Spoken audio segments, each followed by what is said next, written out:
Hola, soy Gerard, el profesor de Bioestadística de Medicina de la Universidad de Zaragoza de la Academia Statistics. Antes de empezar con el curso como tal, os quería comentar un par de aspectos sobre el funcionamiento del mismo. En primer término, indicaros que toda la docencia es online, mediante clases grabadas, como esta que ahora mismo está visualizando, así como también clases en directo. En las clases grabadas tendremos toda la información teórico-práctica necesaria para entender perfectamente la asignatura. Y luego, posteriormente, en la clase en directo lo que haremos será resolver todas vuestras dudas y principalmente nos centraremos en la resolución de exámenes de los últimos años. Por ese motivo es fundamental la asistencia a la clase en directo, ya que entenderemos qué nos preguntan y sobre todo cómo tenemos que resolver las preguntas de los exámenes. Además de ello, también indicaros, por favor, que en el momento que realicéis la inscripción os enviamos a vuestras casas un dossier encuadernado como el que tengo entre mis manos. Este dossier es fundamental para hacer un seguimiento adecuado del curso, ya que todo el tiempo iré haciendo referencia a ejercicios y páginas que se encuentran en el dossier. Además, en la parte final del dossier dispondréis de la información de los exámenes de los últimos años. Si alguien ahora mismo está realizando la clase de prueba y aún no dispone de dicho dossier, podéis ir a YouTube o también podéis ir a nuestra página web y os podéis descargar el dossier para la clase de prueba. Yo os recomiendo que lo imprimáis y así hacéis un seguimiento más adecuado de dicha clase, ya que como podréis ver, tanto en el dossier de la clase de prueba como en el dossier que recibís en vuestras casas, hay un espacio en blanco. La idea es que estos espacios los vais rellenando a medida que avancemos con el curso.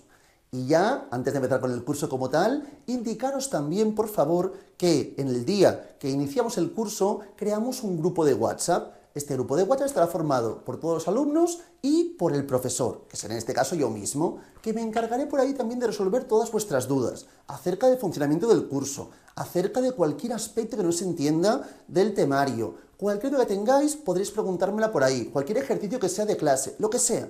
Cualquier duda que tengáis me la podréis comentar por ahí, o como también he dicho anteriormente, si preferís en la clase en directo. Tendréis siempre ambas vías para consultarme todas vuestras dudas. Una vez dicho esto, ahora ya sí empezamos con el curso como tal.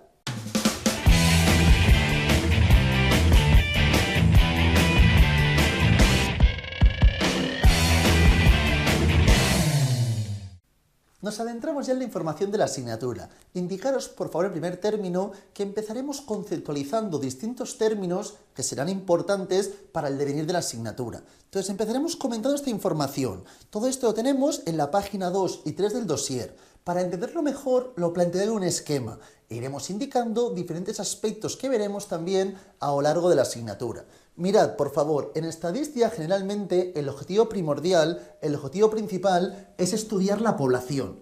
Pero generalmente, debido a la imposibilidad de estudiar a todos los individuos que forman parte de la población, lo que hacemos es coger una muestra que sea representativa de la población objeto de estudio. Esta muestra está formada por un conjunto de individuos que forman parte de dicha población. Cuando estudiamos esta muestra, estamos planteando la vertiente de estadística descriptiva. Describimos la muestra, analizamos la muestra, estudiamos la muestra. ¿Con qué objetivo? Con el objetivo de generalizar, extrapolar, inferir la información. Cuando estamos infiriendo a partir de la muestra, queremos analizar cómo es la población, estamos trabajando la vertiente de estadística inferencial. Descriptiva, cuando describimos la muestra, analizamos la muestra, y en el momento que pasamos de la muestra, intentamos generalizar datos para obtener datos poblacionales, estamos trabajando con la información de la estadística inferencial. Muy importante, otro concepto primordial es el concepto de probabilidad.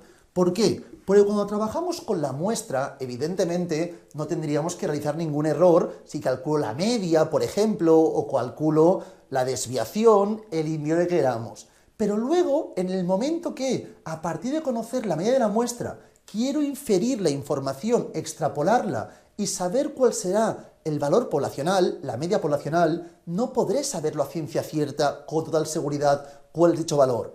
Por eso trabajamos con el concepto de probabilidad. Es decir, en la muestra sabremos 100% seguro cuál es la media muestral, pero cuando queramos extrapolar tendremos que trabajar con el concepto de probabilidad. A partir de aquí, por favor, una vez hablamos de individuos, no siempre hablamos de sujetos. Por ejemplo, en esta sala hay muchos bolígrafos. Si todos los bolígrafos de la sala hacen referencia a la población, tendríamos que la población está formada por todos los bolígrafos que hay en esta sala. Si yo cojo 2 bolígrafos, esto es una muestra de la población. Y a partir de estos individuos que forman parte de la muestra, puedo estudiar distintas características, que es lo que en estadística denominaremos como variables, que las veremos luego. Estas características pueden ser, por ejemplo, el tamaño, el color. Entonces veremos que hay variables que se denominan cualitativas, pues hacen referencia a atributos, como puede ser el color, y otras que son numéricas, cuantitativas, porque hacen referencia a aspectos numéricos. Luego veremos la información de qué tipos de variables tenemos, pero lo que me importa es que veamos que los individuos, aunque generalmente estaremos trabajando con sujetos, con personas, puede ser cualquier tipo de elemento, ¿de acuerdo? A partir de esta idea, teniendo en cuenta que la estadística descriptiva consiste únicamente en describir la muestra para poder posteriormente inferir y trabajar con la información correspondiente a la estadística inferencial, es primordial, es fundamental que esta muestra sea lo más representativa posible de la población de objeto de estudio. Para ello tenemos distintos tipos de muestreo, para asegurarme que la muestra con la que estamos trabajando sea lo más representativa posible, lo más parecida posible a la población objeto de estudio. Para analizar los tipos de muestreo, lo tenemos esta información en la página 2, parte central inferior, básicamente comentaremos 2 tipos distintos, el muestreo probabilístico y el muestreo no probabilístico. En términos genéricos, para asegurarme la mejor representación, lo ideal sería el muestreo probabilístico, pero veremos que luego en la vida real, dentro de la ciencia de la salud, generalmente lo más recurrente será realizar muestreo no probabilístico. Vamos a comentar ambos tipos de muestreos. El muestreo probabilístico es aquel donde todos los individuos de la población tienen la misma probabilidad de acabar formando parte de la muestra, ¿de acuerdo? Entonces, básicamente, todos los individuos tienen la misma probabilidad de formar parte de la muestra. A partir de aquí, el más recurrente es el muestreo aleatorio simple. Es el más simple, valga la redundancia, dentro de los muestreos probabilísticos. También se denominan muestreos aleatorios, son sinónimos. Muestreo aleatorio o muestreo probabilístico. En este caso, lo que haríamos sería básicamente, si tenemos, me lo invento, una población formada, por ejemplo, por 1000 sujetos y queremos trabajar una muestra que esté formada por 100 sujetos, por ejemplo, ¿de acuerdo? En este caso, ¿qué realizaríamos? Cada individuo correspondería, por ejemplo, a un valor de 1 a 1000. Y en el ejemplo que estamos planteando, mediante prueba informático, Excel o lo que fuese, pero como idea podemos echar en un bombo, ¿de acuerdo? En un bombo con 1000 números, cogemos a 100 individuos, ¿de acuerdo? Estos 100 individuos serán los que formarán parte de nuestra muestra. Totalmente azaroso, ¿de acuerdo? En ese caso, esto es el muestreo aleatorio simple. Claro, si cogemos 100 personas de 1000, puede ocurrir que estas 100 personas, por ejemplo, todas ellas sean hombres. Entonces, si yo quiero que esté todo bastante distribuido, una opción es que en vez de coger, en este caso, 100 personas al azar, que puede ocurrir que salga el número 3, el número 4, el número 5, el número 6, 7, 8 y así progresivamente puede ocurrir, lo que se puede realizar también es un muestreo sistemático. Sistemático es que no cogeremos a 100 personas, sino cogeremos solamente a una persona, ¿de acuerdo? Entonces, de estas 1000 personas, hacemos lo siguiente. Dividimos la población entre la muestra. 1000 entre 100 es igual a 10. Cogemos a una persona cualquiera. Por ejemplo, aparece la persona 322. Y después de haber realizado este cálculo, lo que haremos es sumar 10 a este número. 322 más 10, 332. Más 10, 342. Y así progresivamente hasta dar toda la vuelta y llegar a 312. Y así tendríamos los 100 individuos que formarán parte de nuestra muestra. Este es un muestreo, repito, sistemático, ¿de acuerdo? ¿Qué más tenemos dentro de los probabilísticos? Dentro de los probabilísticos, otro tipo es el muestreo correspondiente al estratificado. Aquí básicamente, si por ejemplo queremos trabajar tanto con hombres como con mujeres, Si cogemos 100 personas en ambos muestreos, en el aleatorio simple o en el sistemático, podría ocurrir que las 100 personas fuesen hombres. Entonces lo que puedo hacer es plantear estratos, ¿de acuerdo? Y digo, vale, pues de estas 1000 personas queremos coger 100. Queremos que la mitad, el 50%, en este caso 50, sean hombres y 50 sean mujeres. Entonces, ¿qué haremos? Dividimos la población en estratos. Aquí tenemos los hombres y aquí tenemos a las mujeres. Del grupo de hombres, mediante un muestreo aleatorio simple, elegimos a 50. Y del grupo de mujeres, mediante un muestreo aleatorio simple, elegimos otras 50. O sea, tendríamos un muestreo estratificado, ¿de acuerdo? Y por último tenemos el muestreo por conglomerados. Aquí básicamente, imaginaos por favor, cambio un poco el ejemplo, que estamos trabajando con toda la población española, ¿de acuerdo? Y quiero estudiar todos los niños de entre 6 y 12 años, ¿de acuerdo? Niños que estudian primaria. Entonces, en ese caso, ¿qué ocurriría? Que claro, podemos trabajar con todos los niños, pero será muy complicado llegar a acceder a ellos. Entonces, puedo trabajar con conglomerados, es decir, en vez de trabajar con niños, trabajamos con colegios. Y tenemos todos los colegios de toda España.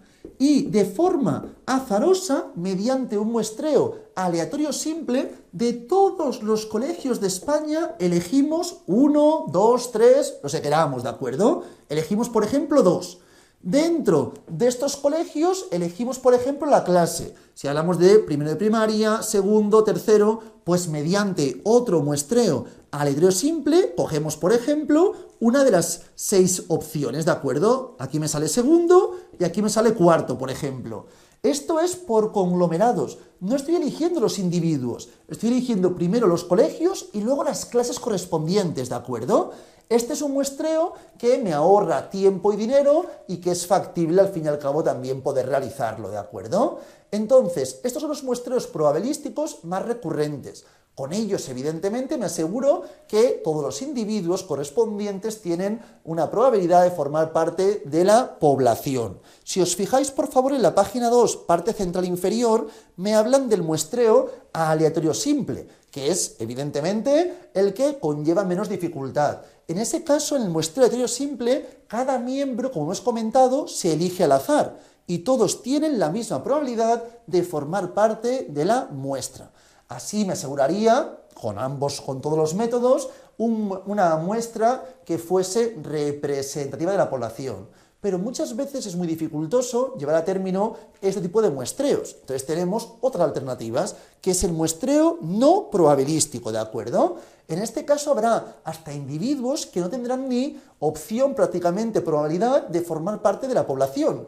Imaginaos, por favor, cuando ocurre a veces que hay gente que se encuentra en la calle realizando encuestas, por ejemplo, ¿de acuerdo? En ese caso, ¿qué ocurre? Que hablamos de la calle X, a la hora X. Evidentemente hay gente que nunca pasa por esa calle o que nunca podría pasar a la hora X, pues están por la mañana y la persona en cuestión trabaja por las mañanas, es imposible que esté en esa calle a esa hora.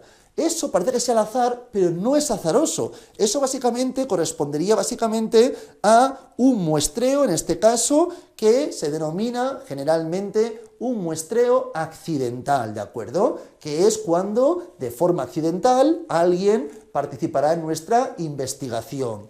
Además tenemos también el muestreo correspondiente a discrecional o intencional, cuando el investigador a dedo elige a aquellas personas que creen que mejor pueden representar a la población objeto de estudio, ¿de acuerdo? Cuando hablamos de un muestreo de cuotas, por cuotas, sería parecido a la idea del muestreo estratificado, pero en este caso, una vez decimos que queremos 50 hombres y 50 mujeres, no realizamos un muestreo aleatorio simple. En un muestreo por cuotas, lo que haría básicamente sería, a partir de decir que queremos 50 hombres y 50 mujeres, vamos a la calle, la gente que va apareciendo le vamos preguntando, pero elegiríamos 50 hombres y 50 mujeres por los que aparecen no de forma azarosa, ¿de acuerdo?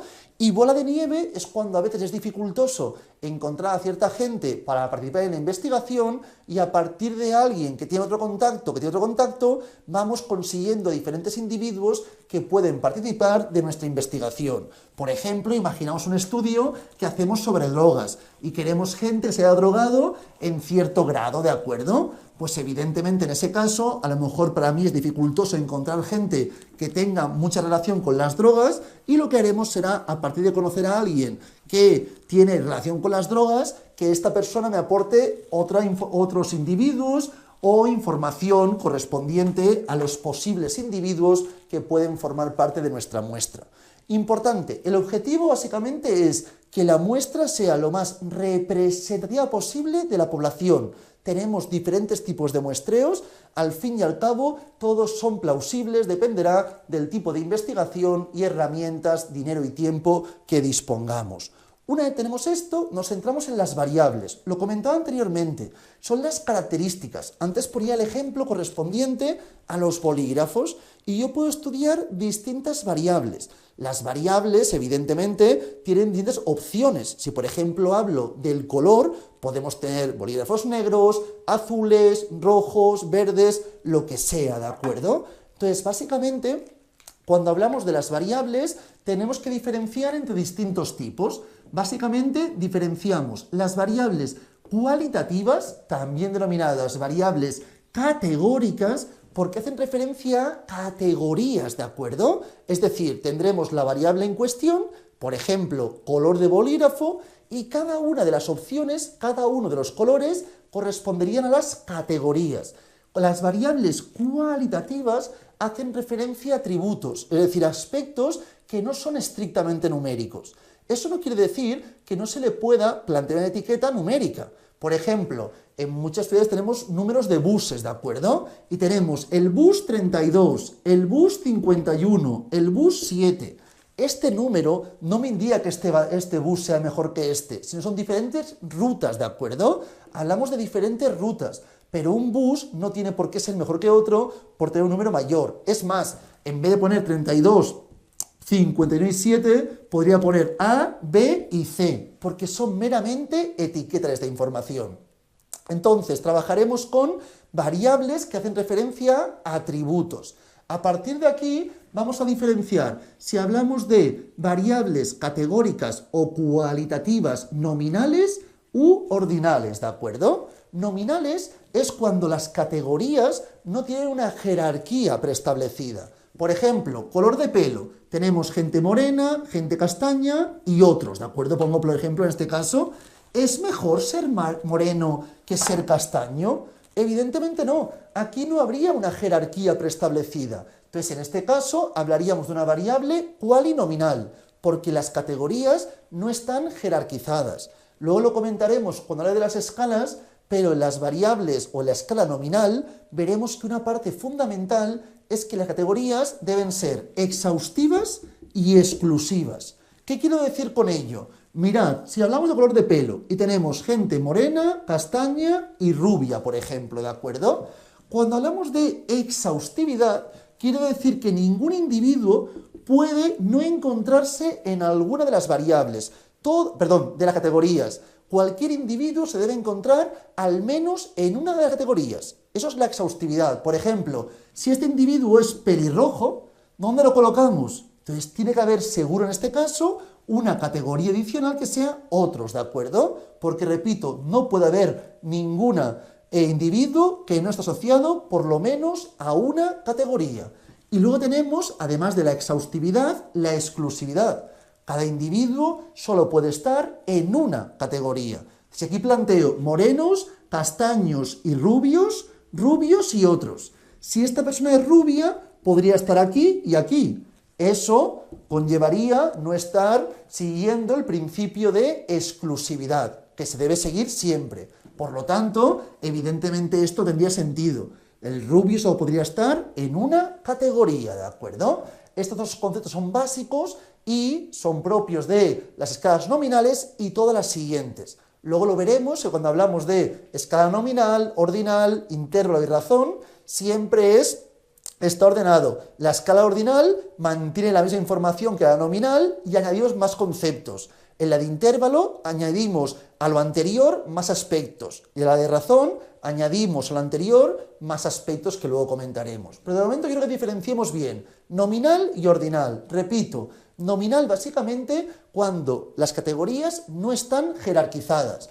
En cambio, si hablo, por ejemplo, de nivel de estudios primario, secundario, universitario y doctorado. Aquí no hay duda, hay un orden, ¿de acuerdo? Hay una jerarquía preestablecida entre categorías. Aquí hablaríamos sin duda de una variable cualitativa, porque hace referencia a atributos, y alguien me dice, pero si aquí le pongo 1, 2, 3 y 4, ¿es cuanti? No, pues son meras etiquetas, ¿de acuerdo? Esos números son solamente etiquetas. Entonces es una variable quali ordinal, porque aquí sí que habría una jerarquía preestablecida entre categorías, ¿de acuerdo?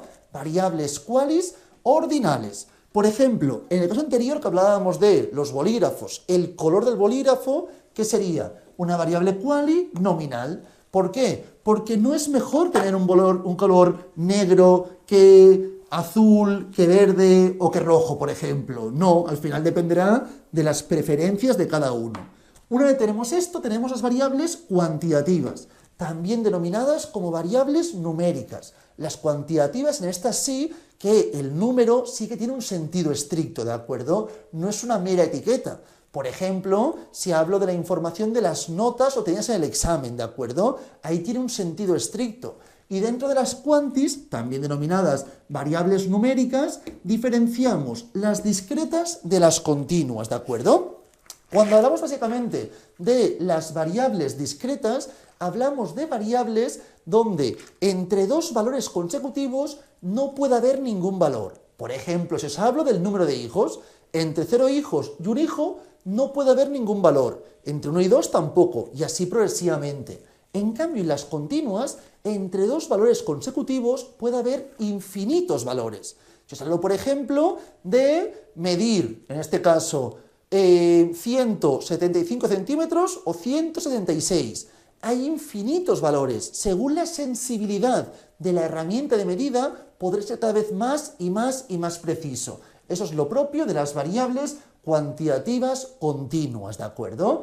Diferenciemos bien, sobre todo, las qualis nominal ordinal y las cuantitativas. Esta diferencia me servirá en toda la asignatura, pero por ejemplo hoy cuando trabajemos las tablas de frecuencias y los diferentes gráficos y las medidas que podemos estudiar, veremos cómo es primordial analizar si la variable es quali o es quanti, para saber qué indicadores puedo mirar. Un indicador que conocemos todos, una medida muy típica que todo el mundo sabemos, creo yo, es la media.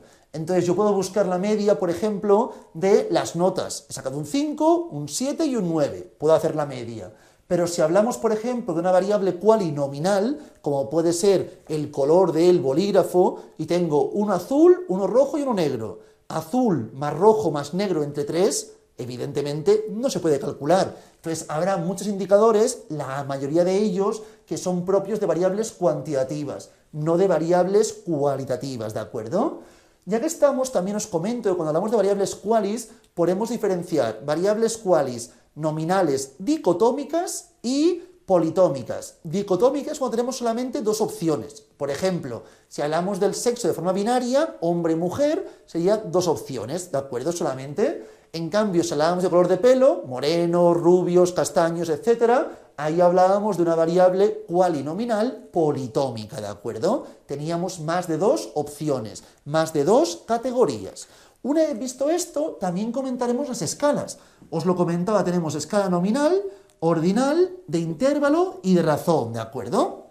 La escala nominal es aquella que únicamente lo que hace es diferenciar entre categorías, ¿de acuerdo? Tenemos categoría A y B y solamente diferenciamos. Podemos tener dos, podemos tener más de dos categorías, repito, dicotómica o politómica, pero lo fundamental es que las diferentes categorías deben ser exhaustivas y exclusivas, ¿de acuerdo?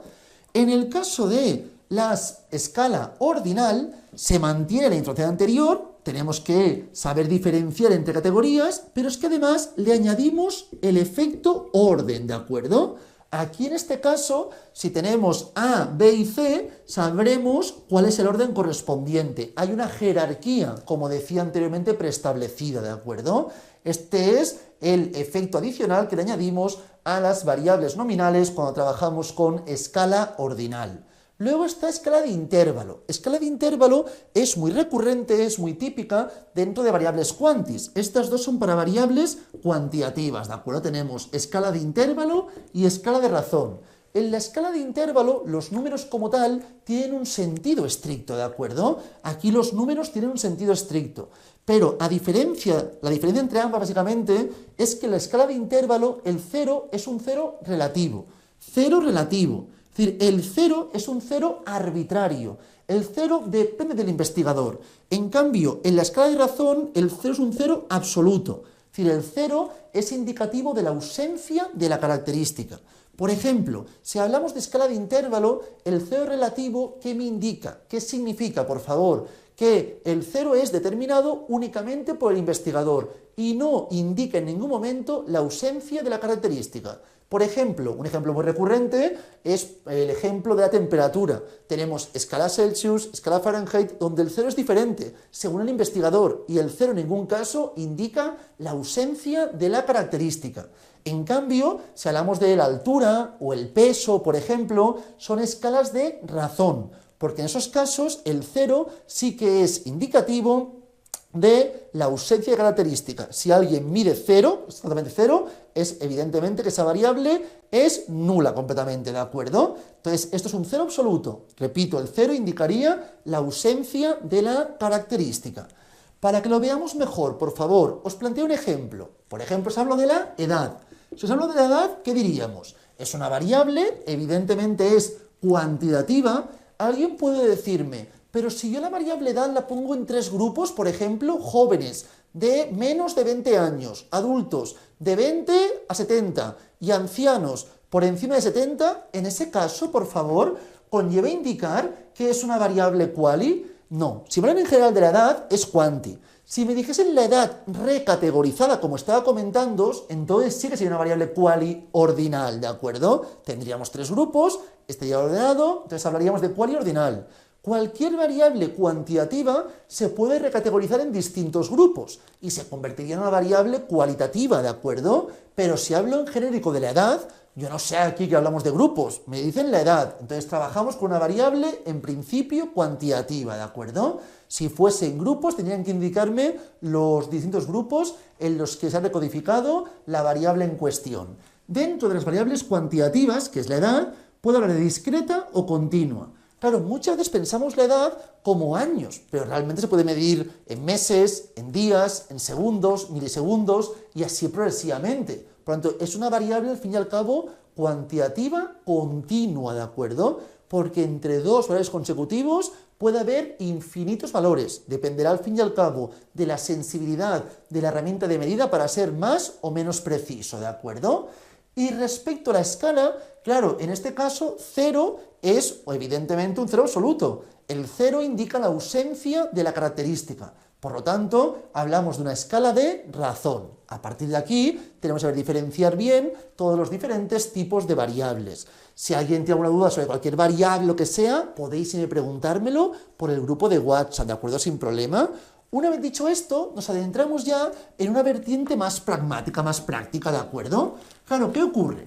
Que generalmente tendremos la información planteada en una matriz o base de datos, ¿de acuerdo? Cuando trabajemos con una matriz o base de datos tenemos siempre en la primera columna los individuos, que podemos tener los que sean. Por ejemplo, en el ejemplo anterior decía que había 100 individuos, por ejemplo, ¿de acuerdo? Y tenemos aquí las variables. Primera columna, las variables.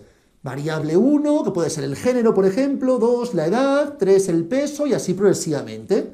Y aquí tenemos los distintos valores de cada sujeto en cada variable, ¿de acuerdo? Claro, con una tabla como esta, con una matriz de datos, la información no es de forma sencilla e interpretable. Para ello tenemos diferentes técnicas, como puede ser las tablas de frecuencia y también los gráficos, además de diferentes medidas para analizar bien la información. Estamos dentro de la vertiente de estadística descriptiva, estamos describiendo la muestra únicamente, ¿de acuerdo? Entonces voy a plantear las tablas de frecuencias para poder simplificar y analizar de forma más rápida y sencilla la información acerca de una muestra, ¿de acuerdo?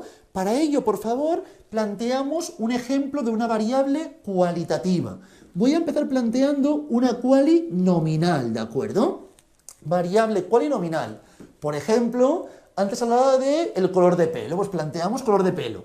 Tenemos las diferentes categorías, diferentes opciones. Tenemos gente rubia, gente morena, gente castaña y pongo otros.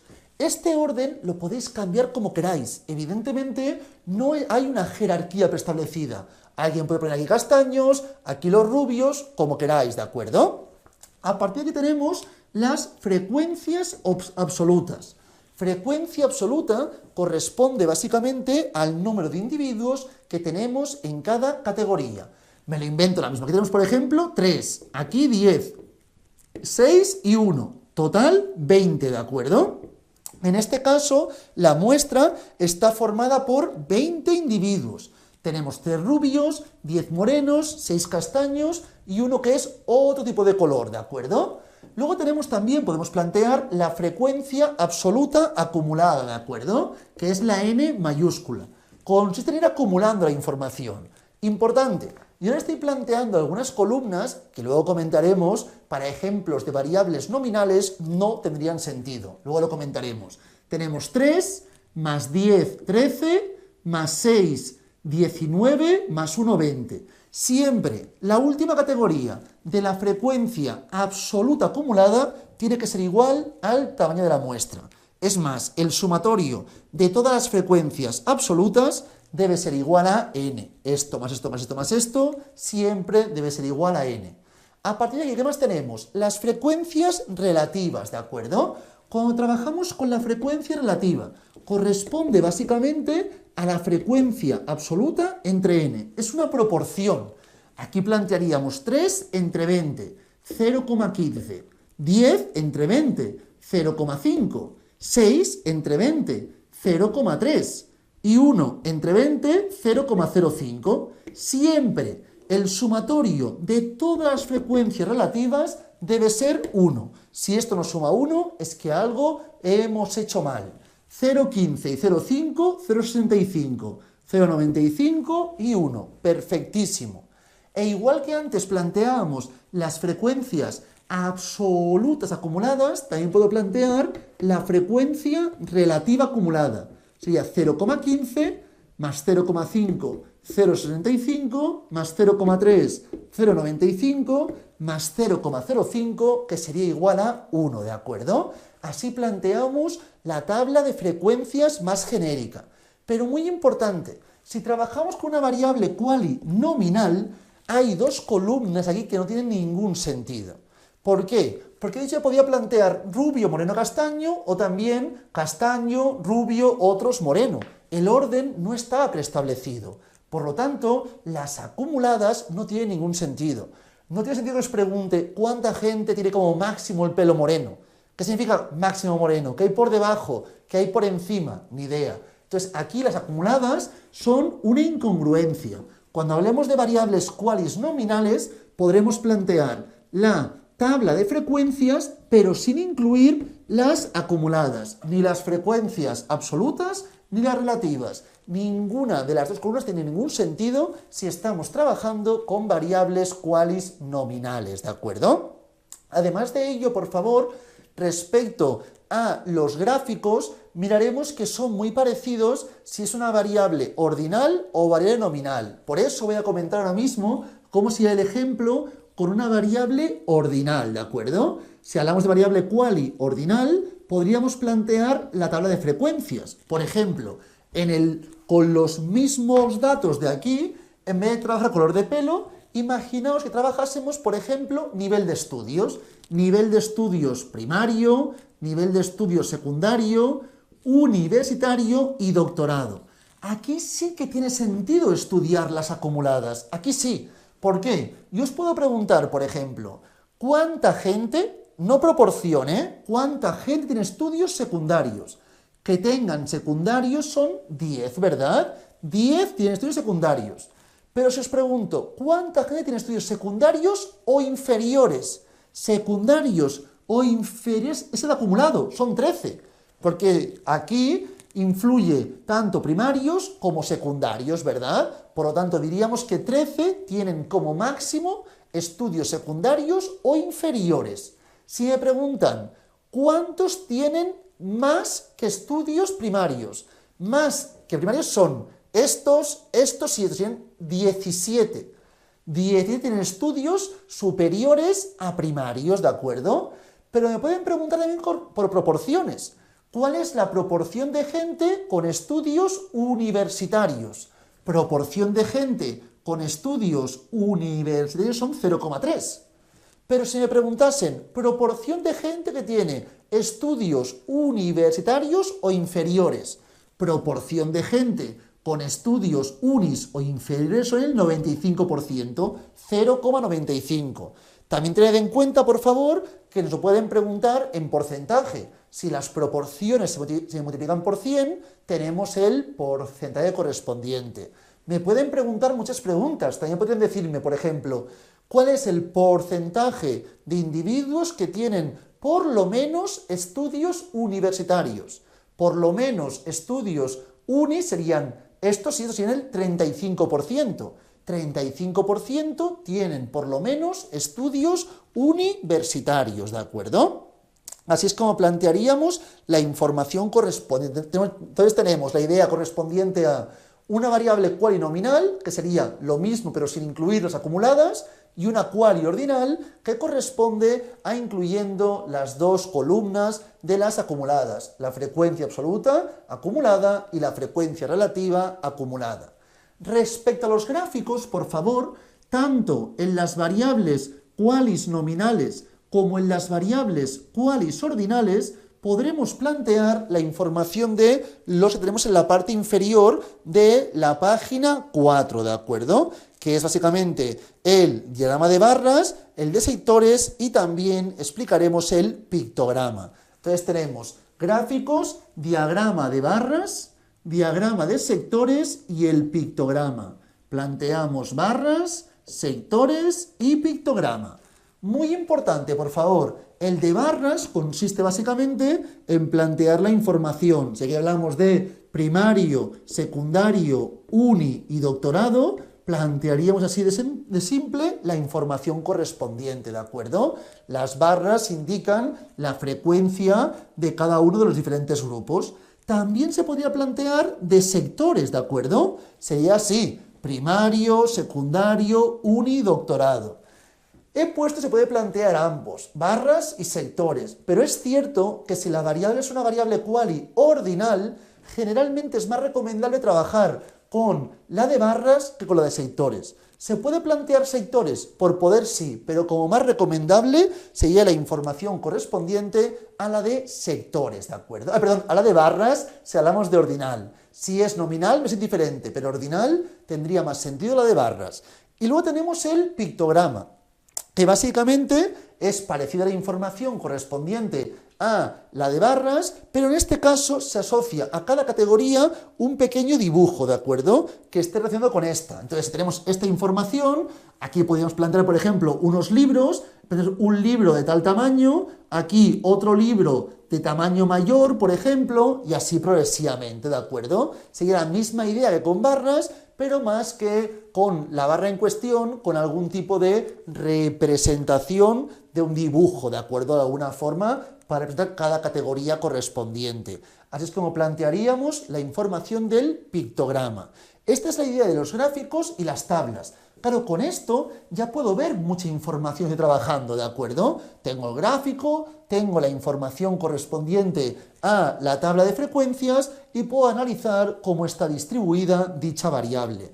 Aquí trabajábamos con 20, pero imagina un ejemplo con 100 individuos.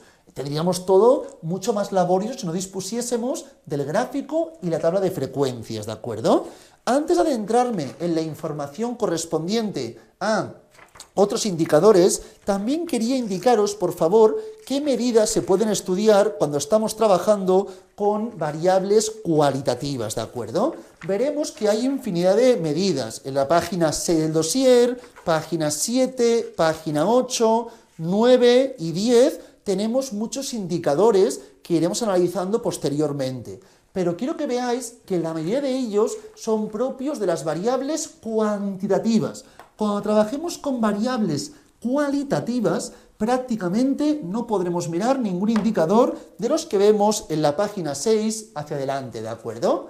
Si la variable es una variable cualinominal, que era el caso anterior, por ejemplo, de nivel de estudios no que era ordinal, sino color de pelo, por ejemplo, castaño, moreno, rubio y otros, me da igual lo que plantease antes.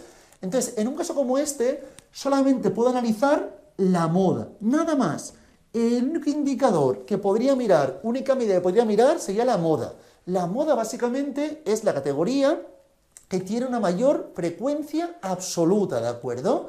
La moda es la categoría con una mayor frecuencia absoluta. En este caso, vemos que la frecuencia absoluta mayor es esta. Por lo tanto, la moda es morenos. No confundamos, la moda no es 10, no. La moda no es la frecuencia absoluta, sino es la categoría que tenga una mayor frecuencia absoluta.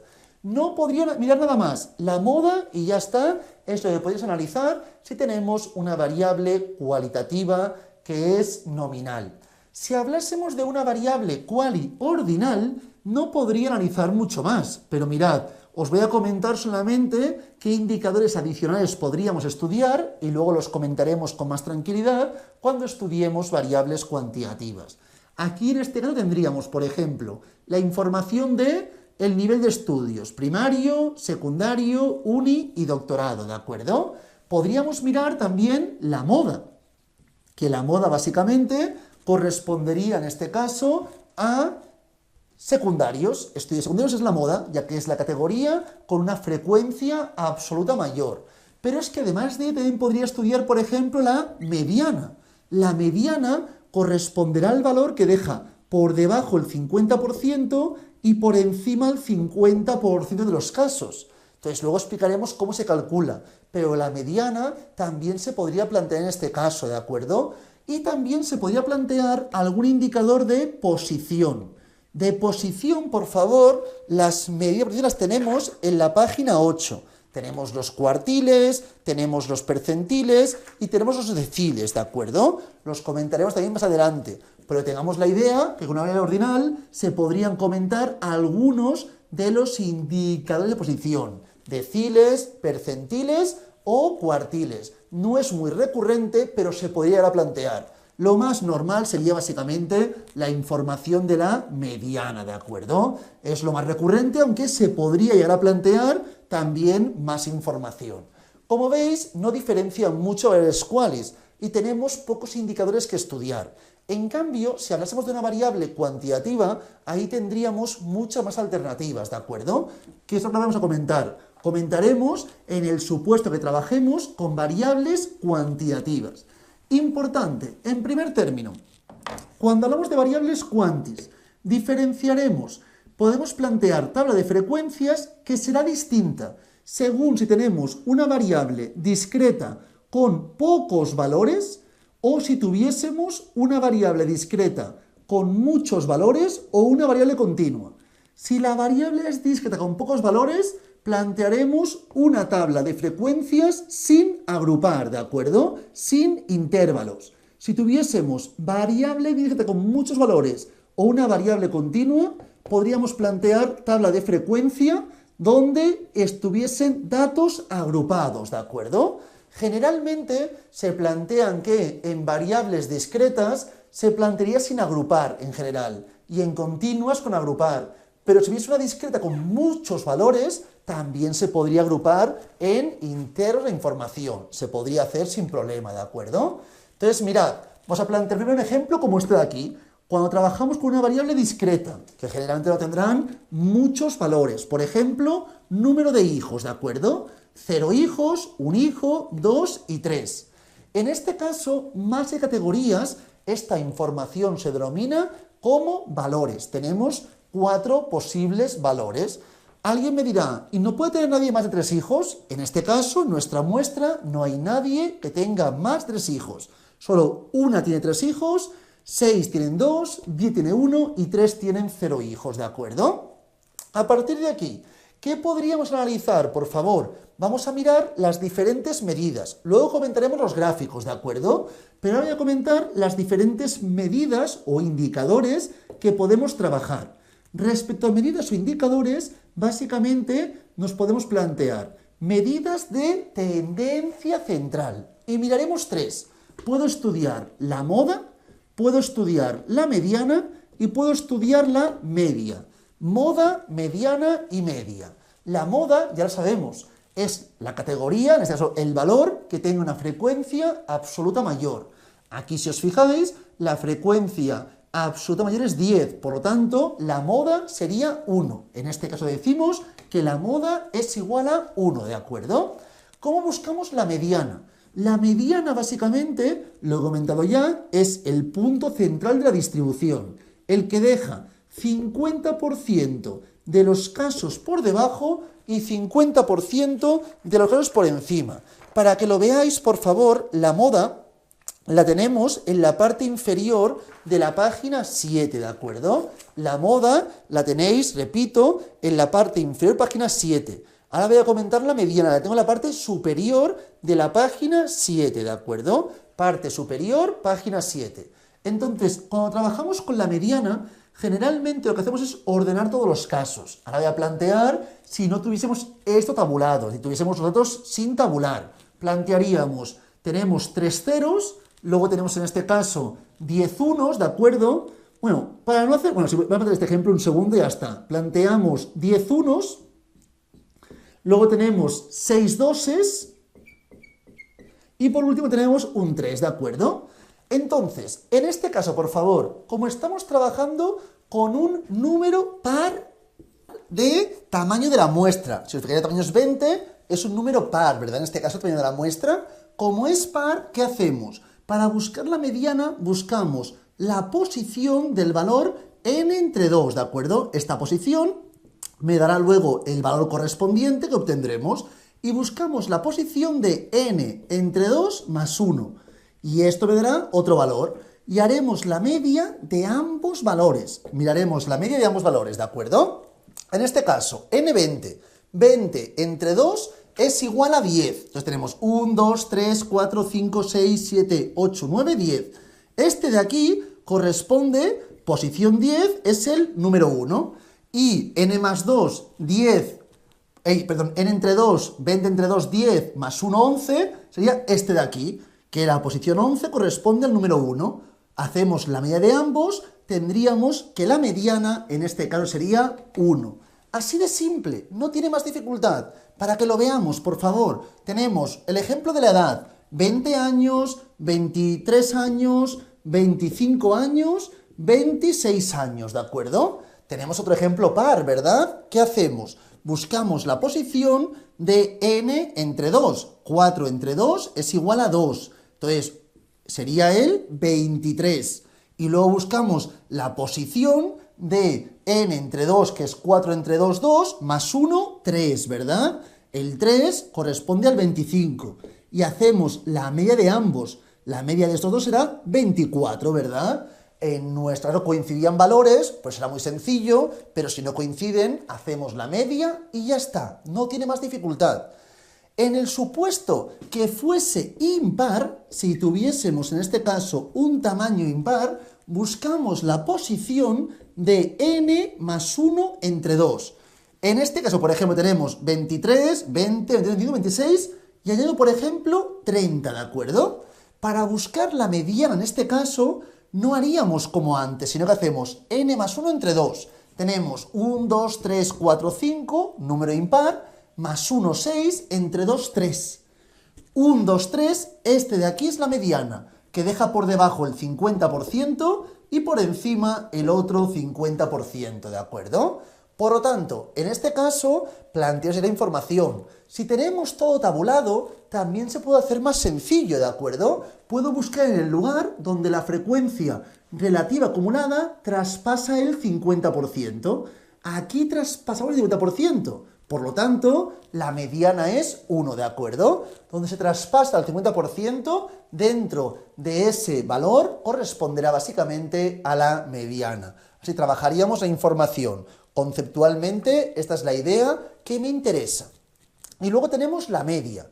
Para buscar la media, ¿qué haríamos, por favor? Muy importante. Para buscar la media hacemos lo siguiente. Lo que hacemos es sumar todos los valores, sumamos todos los valores y lo dividimos entre n, ¿de acuerdo? Sumamos todos y lo divido entre n. Importantísimo, por favor.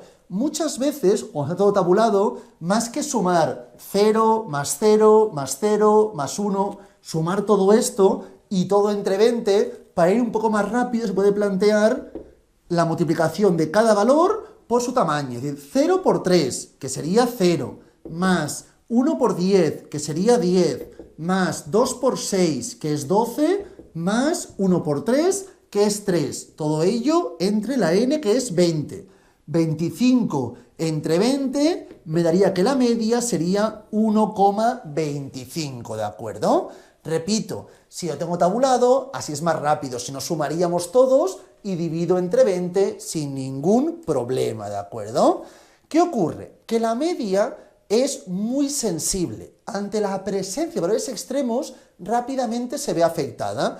A diferencia de la mediana, que la mediana es mucho más robusta. Quiero que veamos, por favor, esta idea que estoy comentando, ¿de acuerdo? En nuestro caso hemos comentado que la media aquí sería 1,25. Pero quiero que veáis lo que estaba indicando de la sensibilidad o que sea más resistente, más robusta, un indicador que otro. Mirad, si hablamos de las edades, tenemos 20 años, 21, 21... 21 y 22. Ejemplo muy sencillo. Si yo aquí buscase la media, tendríamos que es 21. Y la mediana también sería 21. Lo podéis comprobar, pero así. A partir de esta información, imaginaos que este valor cambia. Y en vez de 22 es 82. ¿Qué ocurre con la mediana? La mediana no se ve afectada. Por eso comentaba que es un indicador muy resistente, muy robusto. Porque la presencia de valores extremos no le afecta a la mediana, ¿de acuerdo? En cambio, la media se vería completamente distorsionada, sería un valor mucho mayor. La media es muy sensible. Ante la presencia de extremos, rápidamente se ve afectada. Aspecto que no ocurre cuando hablamos de la mediana, ¿de acuerdo? Entonces, a partir de aquí, si vamos, por favor, a la página 6 del dossier, por favor, tenemos las ventajas de la media. Página 6, hablamos de la elección de la media, ¿de acuerdo? Entonces me ponen que el cálculo es sencillo y que es el centro de gravedad de la distribución, ¿de acuerdo? Pero inconvenientes, os lo comentaba ahora mismo. Uno primordial es que es muy sensible a valores extremos. La presencia de un valor extremo puede distorsionar por completo la información. Por lo tanto, no es un indicador robusto, lo contrario, es un indicador muy sensible, ¿de acuerdo? Y luego también, muy importante, que generalmente la media es un indicador congruente.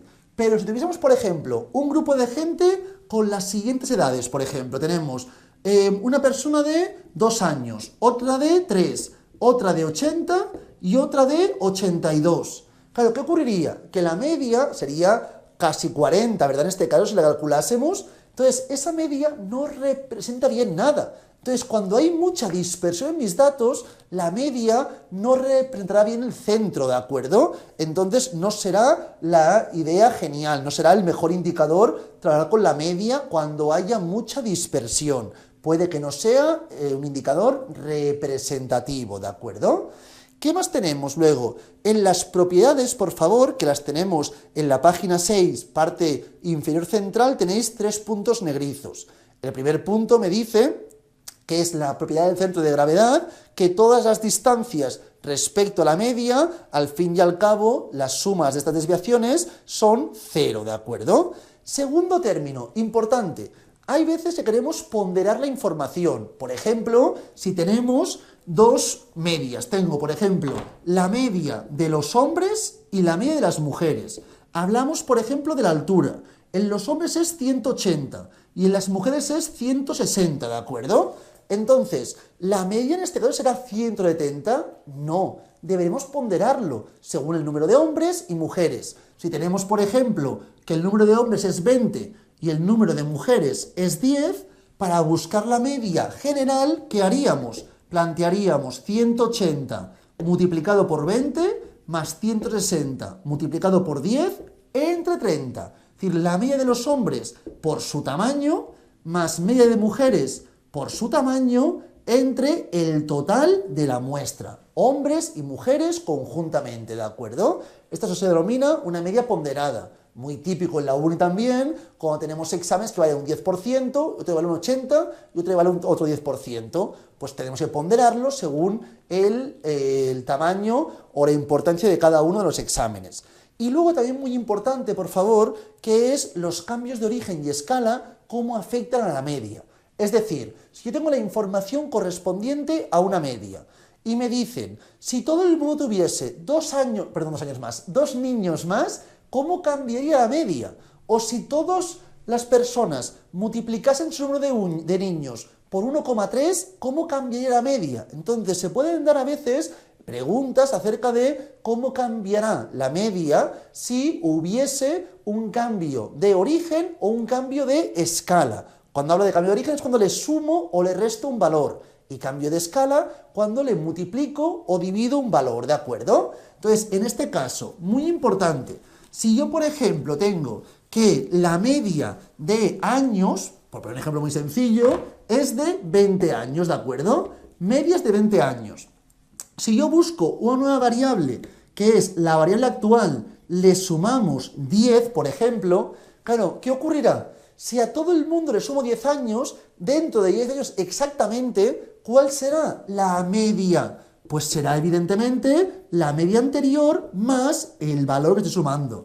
Aquí me ponen A, yo en vez de A he puesto 10 ya, pero la idea sería esa. Entonces tendríamos que en la variable I la media sería de 30 años, ¿de acuerdo? Dentro de 10 años la media habrá aumentado para todo el mundo 10, por lo tanto, media será 10 años más. Si me planteasen la variable como x multiplicado, por ejemplo, me dicen, ¿y si aumenta el 10%, por ejemplo, la edad, ¿de acuerdo? En el caso, si todo el mundo le aumentamos un 10%. Entonces, aquí tendríamos x multiplicado por 1,1, ¿de acuerdo? Si a todo el mundo le aumenta la edad, 10%. Entonces, para buscar la nueva media, plantearíamos la media antigua por 1,1. Así es como obtendríamos la nueva media, ¿de acuerdo? Y luego, si al mismo tiempo hay un cambio de origen y un cambio de escala, ¿qué ocurriría? Que tendríamos un caso como este, por ejemplo. Me planteo, por ejemplo, la información de aumento un 10% y le sumo 10 años, ¿de acuerdo? Aumento 10%, sumo 10 años. Aquí entonces me quedaría la información siguiente. Nueva media sería 1,1 multiplicado por la media original y a esto finalmente le sumaremos 10. Tan sencillo como esto. Por lo tanto, si leemos el ejemplo 4, me dice, disponemos de un producto cuyo precio medio es de 60 euros, con una desviación de 4. Entonces, de momento solamente me importa el precio, desviación aún no hemos llegado, pero lo comento porque luego este ejercicio lo continuaremos y lo acabaremos ya en la siguiente clase. Me dice, precio medio es de 60. Tenemos precio medio 60, ¿de acuerdo? Y me dice, se decide aumentar un 5% precio adicional. Aumentamos un 5%, por lo tanto, 1,05. La nueva media será básicamente la información correspondiente a la media anterior y multiplicamos por 1,05. Aumentamos un 5%. Si no me equivoco, esto corresponderá a 63, ¿verdad? La nueva media sería 63. Y luego me dicen, tras observar disminución de las ventas, se decide aumentar el precio en 5 euros. Claro, si una vez tenemos eso, aumentamos 5 euros, ¿qué ocurriría? Que ahora la nueva variable, pondríamos z, sería la I más 5, ¿de acuerdo? Por lo tanto, me quedaría que la media de Z sería la media de I, que era 63, más 5, por lo tanto, 68. La media finalmente sería 68. También podría haber hecho directamente que la nueva variable fuese 1,05 por x más 5, y hubiera tenido lo mismo. Habríamos hecho 1,05 multiplicado por 60 más 5. Habría obtenido exactamente la misma información, ¿de acuerdo? Continuemos trabajando esto luego en la página, por favor, 10, donde tenemos transformaciones y también comentaremos ejemplos como estos, pero con indicadores de dispersión. Además, y ya para acabar la parte de los indicadores de tendencia central, si os fijáis, por favor, en la mediana, página 7 del dossier, antes hemos comentado sus cálculos, tenemos ciertas propiedades. Y tenéis 4 puntos negrizos que están en la parte central superior de la página 7. Primer punto me dice que presenta la propiedad es el valor más próximo en promedio a todos los datos, ¿de acuerdo? Eso es la mediana, el valor más próximo en promedio a todos los datos. Segundo punto, lo comentaba, a diferencia de la media, es un indicador que es robusto, es decir, no le influyen valores atípicos, valores extremos no le influyen, ¿de acuerdo? Pero sí que es cierto, tercer punto, tercera propiedad de la mediana, que desaprovecha información muestral. ¿Por qué motivo? Pues solo trabaja con los valores centrales, no utiliza todos los casos como si trabaja la media al hacer el cálculo, por ejemplo, ¿de acuerdo? Y, importante también, le afectan cambios de origen y de escala. Igual que ocurría con la media, que se hacía un cambio como este, si aquí planteamos, por ejemplo, B y aquí planteo A, por ejemplo, ¿de acuerdo? La nueva media será B por la media más A, ¿de acuerdo? La mediana de I sería básicamente B por la mediana de X más A. Es decir, a la mediana, igual que ocurría con la media, también le afectan los cambios de origen y los cambios de escala, ¿de acuerdo? A la mediana, igual que a la media, le afectan cambios de origen y cambios de escala. Lo mismo ocurre con la moda, que también lo vemos aquí abajo, que a la moda le afectan también los cambios de origen y los cambios de escala. Es decir, si aquí planteásemos la moda de la variable I, tendríamos la información de B por la moda de la variable X más A, ¿de acuerdo? Así es como plantearíamos la moda de la variable I. Una vez visto esto, por favor, comentaremos muy rápidamente el ejemplo 5. El 6 lo hace con tranquilidad vuestras casas, no tiene más dificultad. Pero el 5 me importa un poco más. Aquí me habla de la información correspondiente al IVA en distintos países europeos, ¿de acuerdo? Entonces tenemos esta información, España, Italia y así progresivamente. Y ahora voy a buscar la información de la mediana. Para buscar la mediana, ¿qué tendríamos que hacer? Por favor, en primer término, ordenar casos de menor a mayor, ¿de acuerdo? Ordenamos de más pequeño a mayor. El menor es 0,06. Luego tenemos 0,06. Otra vez 0,06, ¿verdad? Luego tenemos 0,07. Luego tenemos 0,16. Bueno, perdón un segundo, es que lo estoy haciendo aquí, pero no me va a caber y quiero que me quepa. Voy a plantear aquí la información y se verá mejor. Tenemos 0,06, 0,06, 0,06, 0,07, 0,16, 0,17, 0,20 y 0,22. 1, 2, 3, 4, 5, 6, 7, 8. 3, 4, 5, 6, perfecto. Tenemos estos 8 casos, ¿de acuerdo? Como es par, ¿qué hacemos? Buscamos la posición de n entre 2 y la posición de n entre 2 más 1. Esto me dará básicamente 8 entre 2, 4, y esto me dará 5. 1, 2, 3, 4, este de aquí, y el 5 este. Hacemos la media de ambos. 0,16 más 0,07, que será 0,23 entre 2. Por lo tanto, 0,115. Esta sería la mediana en este caso, 0,115, ¿de acuerdo? Una vez visto esto, nos adentraríamos ya en las medidas de posición. Próximo día empezaremos trabajando esta información ya. Comentaremos posición y también las de dispersión y de forma, ¿de acuerdo? Hoy de momento lo dejamos por aquí, para tener un poco la idea de cómo enfocamos la información. Si hay cualquier duda, tenéis cualquier consulta, lo que sea, por favor, no dudéis en decírmelo, ocultármelo por el grupo de WhatsApp. Ahí podéis preguntarme todas vuestras dudas, todas vuestras consultas. Hoy lo dejamos por aquí y ya sin que acabamos con toda la información restante de la estadística descriptiva. Que vaya muy bien y mucha suerte.